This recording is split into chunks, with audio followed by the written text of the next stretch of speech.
Pelatih gila. Ken adalah salah satu pelatih yang menurut saya luar biasa. Gila, bekerja, jam 4 baru tidur.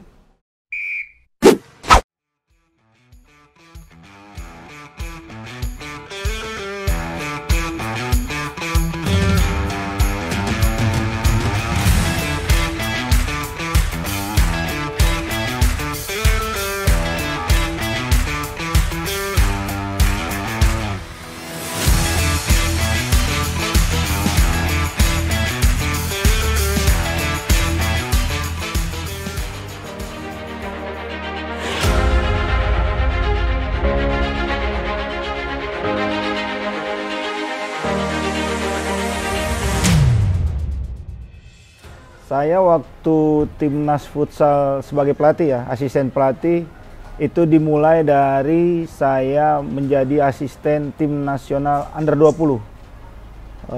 Waktu itu ada di senior masih ada Denny Handoyo sebagai asisten dan saya di under 20-nya. Itu awal mula saya menjadi asisten timnas futsal. 2019 yang juara peringkat keempat, 4 besar Asia.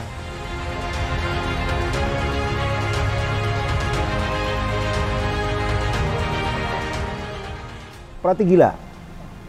Ken adalah salah satu pelatih yang menurut saya luar biasa. Gila, bekerja, tidur 4 jam. Jam 4 baru tidur. Selalu upgrade sesuatu, selalu bedah video materi latihan, lawan yang mau dihadapin, selalu setiap hari mungkin. Seperti sekarang ya dari jauh, tolong cek pemain ini, cek tim ini, tim itu. Yang itu yang dilakukan Ken. Menurut saya pelatih yang luar biasa lah, Spartan.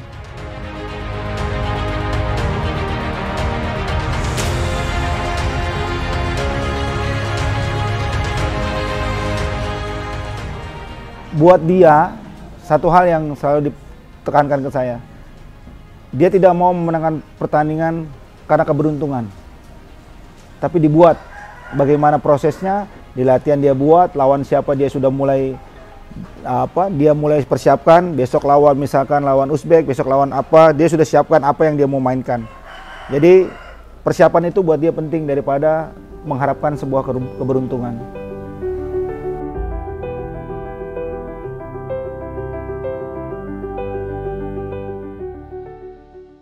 Sekarang cara main yang dibuat adalah konsep bermain, dan beberapa pemain juga ada beberapa individual yang bagus. Tapi yang terpenting buat dia adalah menempatkan kemampuan individunya sesuai dengan sistem yang dibuat gitu. Yang bisa bermain dengan visi bermain bagus, fighting spirit bagus, kondisi fisik bagus, juga agresivitas dan intensitas juga bagus. Itu yang sangat dibutuhkan buat tim yang dimaukan lah.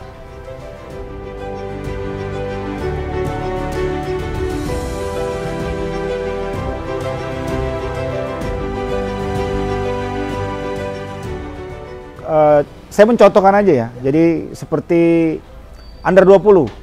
Under 20 itu pagi jam 8.30 kita sudah mulai meeting, lihat video. Jam 9 latihan sampai jam 11. Makan siang, istirahat. Nanti latihan lagi jam 3, 2.30 sudah ada video lagi, kita lihat hasil latihan pagi. Evaluasi plus latihan sore ini apa, sampai sore makan malam, habis itu kita meeting lagi. Hampir begitu setiap hari dan memiliki intensitas yang tinggi setiap latihan. Jadi hampir setiap latihan 100%. Tapi pada saat pemain yang kondisinya memang lelah, capek, dia pasti turunin. Tapi tetap dalam kondisi latihan, tidak ada rest total. Restnya rest aktif. Itu sih yang dilakukan Ken.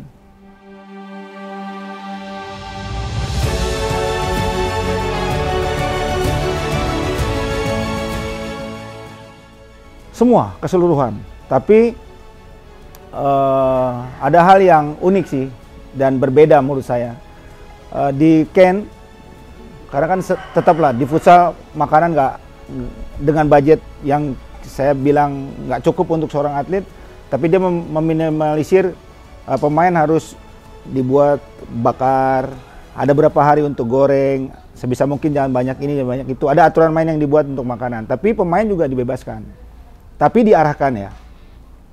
Karena setiap minggu itu Ken harus menimbang berat badan, semua pemain profesional harus sesuai dengan berat badan dan ininya, sama kadar lemak, itu setiap minggu. Jadi pemain dia bisa makan bebas, tapi dengan standar atau kadar lemak yang sudah ditentukan. Pada saat pemain yang lewat dari standar itu, maka mereka akan latihan khusus tersendiri. Begitu. Jadi kayak makanan diatur, istirahat juga sama diatur. Tapi untuk Sabtu dan Minggu, waktu mereka bebas boleh. Karena dari hari Senin sampai hari Sabtu pagi, mereka melakukan intensitas 100%. Jadi hari bebasnya mereka adalah Sabtu sore sama Minggu. Tapi tetap diinformasikan. Pemain siapa yang ada di mes, pemain siapa yang mau pergi, siapa yang nggak pulang, nggak ada masalah. Tapi yang penting informasi. Begitu. Tetap berlatih. Jadi Sabtu Minggu itu libur free, bebas. Jadi setiap hari Senin sampai hari Sabtu pagi itu intensitas pasti tinggi. Jadi pemain benar-benar maksimal di situ. Makanya saya bilang tadi waktunya nggak banyak untuk bisa malam hari latihan mereka begadang agak sulit. Menurut saya ya, karena Ken buatnya begitu. Begitu.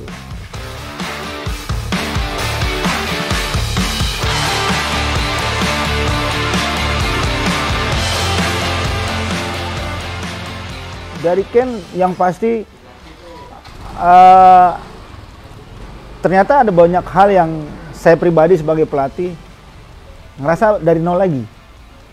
Karena ada hal yang dia mempersiapkan benar-benar detail.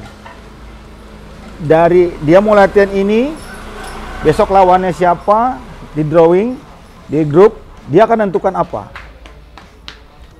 Ini yang juga hal penting yang ternyata saya lihat. Kedua, di babak pertama dia melakukan apa, di babak kedua dia melakukan apa. Itu juga hal yang baru saya pahami. Yang sebelumnya juga jadi tanda tanya saya sebagai pemain. Pada saat saya jadi pemain, babak pertama saya masih bisa lepas main. Tapi babak kedua, saya nggak bisa apa-apa. Ini pun jadi pelajaran yang berharga buat saya. Terus sama edit video. Ken itu selalu mengedit video dari latihan pagi, untuk latihan sore dia sudah siap. Latihan sore, untuk besoknya dia sudah siap.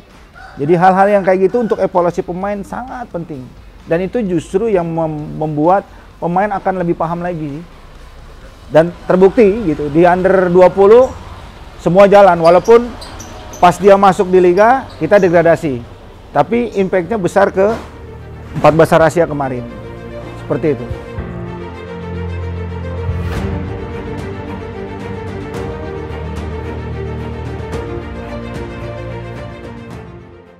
Ya, jadi setiap sesi latihan itu ada kamera yang kita simpan di atas.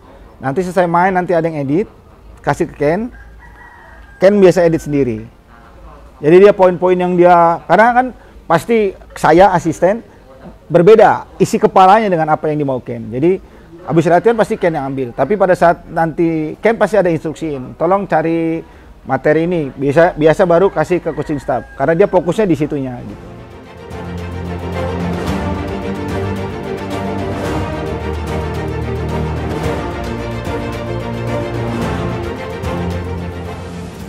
Ya kan tergantung masing-masing ya. Yang pasti sih harusnya sama. Tapi kalau saya kan ditugaskan untuk menyambungkan atau bahasanya gini lah. Saya harus membantu Ken. Apapun yang dia mau buat saya harus membantu. Walaupun situasinya pasti nanti ada situasi berseberangan dengan FFI. Contoh penentuan pemain. FFI deken. Saya harus belain ini karena waktunya masih ada waktu karena kita masih menentukan pemain. FFI mau 14 pemain, kita mau 16 ya. Saya harus fight sama FFI walaupun tugas saya adalah membantu Ken. Itu yang harus saya lakukan sih begitu. Tapi yang tetap di dalam lapangan saya tetap membantu Ken dengan dalam artian apa yang dia butuhkan saya masuk.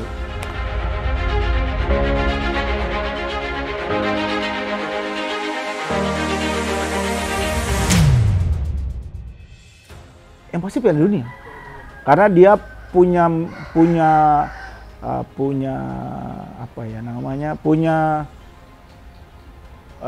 dia melihat sesuatu di tim Indonesia itu luar biasa. Sebenarnya bisa, Cuman itu tadi, kita harus merubah banyak. Ken banyak merubah pola pikir mindset pemain, dan ini yang sedang lagi dibuat dengan baik gitu. Itu sih yang saya lihat. Jadi mimpi dia adalah Indonesia bisa masuk Piala Dunia, tapi yang harus dirubah kan mindset permain, cara bermainnya. Nah, itu yang sudah, menurut saya sudah 60-70% sudah mulai terlihat. 2 tahunnya Ken ada di sini.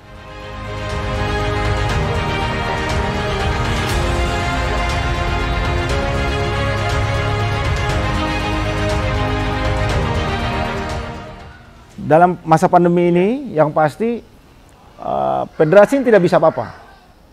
Karena ini organisasi, nggak bisa sembarangan untuk memulai kegiatan. Tapi kita, coaching staff, dan Ken selalu, setiap minggu kita selalu meeting Zoom. Itu ada pembahasan, karena ada plan, ada latihan fisik via Zoom, itu setiap Selasa dan Kamis. Terus dirubah pada saat ada fun game. Saya bilang, saya juga izin, coach, saya ada fun game untuk bikin kegiatan, tapi yang di Jakarta pemain. Akhirnya jalan lah. Jadi itu yang kita buat lah. Itu yang kita buat, itu yang kita jalanin selama ini gitu. Jadi plan-plan itu yang sudah kita jalanin sampai hari ini. Ya, apalagi sekarang yang sudah mulai ada PSBB lagi, ya agak kesulitan buat kita gitu. Tapi sejauh ini coaching staff sudah mempersiapkan, minimal pada saat nanti kumpul, pemain tidak lagi dari nol, minimal dari 70 sampai 80% sudah mulai ready, begitu.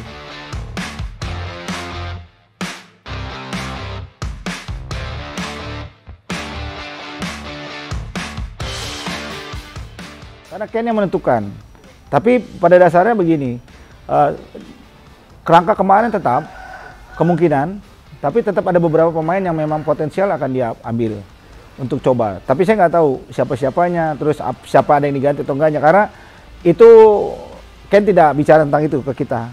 Hanya dia dengan federasi kemarin ada Zoom, kita tidak ikut, dan tentu penentuannya belum nanti. Pada saat Ken datang, mungkin baru kita ngobrol gitu.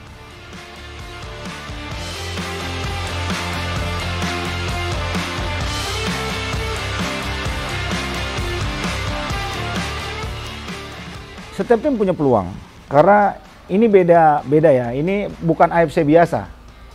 Ini kualifikasi Piala Dunia. Ini udah pasti pemain yang bagus-bagus muncul semua di sini. Karena ini target besar untuk semua negara. Cina persiapannya panjang sebelum Corona. Bahrain juga sempat keluar negeri, TC. Arab saya belum tahu ya. Kalau nggak salah belum ada berita. Tapi kalau nggak salah ada juga, entah Arab yang ini atau yang mana, saya nggak tahu apa. Uni Emirat Arab atau Arab, itu ada pelatih Spanyol planningnya. Tapi pelatih Brazil yang datang. Tapi saya nggak tahu itu benar atau tidak. Tapi yang pasti kalau punya kesempatan, yang pasti semua tim punya kesempatan. Sebenarnya yang kita butuhin cuma satu sekarang, mempersiapkan kondisi pemain, karena waktunya udah makin pendek. Karena kick off tanggal 2 selesai sampai 12. Karena itu udah muncul kan berita itu.